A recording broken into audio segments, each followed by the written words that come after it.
Hi, I'm Allison, and I'm going to read Chapter 3. She is called the Queen Mary, said Abeline's father, and you and your mamma and I should sail on her way to London.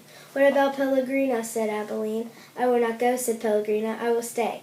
Edward, of course, was not listening. He found the talk around the dinner table extraordinarily dull. In fact, he made a point of not listening if he could help it. But then Abeline did something unusual, something that forced him to pay attention.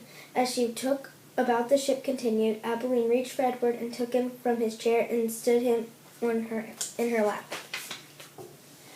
"And what about Edward?" she said, her voice high and uncertain. "What about him, darling?" said her mother. "Will Edward be sailing on the Queen Mary with us?" "Well, of course, if you wish, although you are getting a little old for such things as China rabbits." Nonsense, said Abeline's father jovially. Who would protect Abeline if Edward was not there? From the vantage point of Abeline's lap, Edward could see the whole table spread out before him in the way he could when he was seated in his own chair. He looked upon the glittering array of silverware and glasses and plates.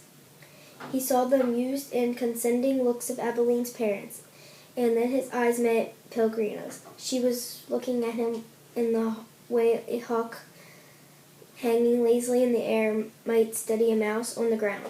Perhaps the rabbit fur on Edward's ears and tails, and the whiskers on his nose, had some dim memory of being haunted for a shiver went through him. "Yes," said Pellegrina without taking her eyes off Edward. "Who will watch over Abeline if the rabbit was not there?" "That might not," Abeline asked, as she did every night. "If there would be a story," Pellegrina said. "Tonight, lady, there will be a story." Abeline sat up in a bed. "I think that Edward needs to sit here with me," she said, "so that he can hear the story too." "I think that is best," said Pellegrina. "Yes, I think that rabbits must hear the story." Abeline picked Edward up, sat next to him in the bed, and arranged the covers around him. Then said to Pellegrina, "We are here ready now." "So," said Pellegrina. She coughed. "And so, the story begins with the princess."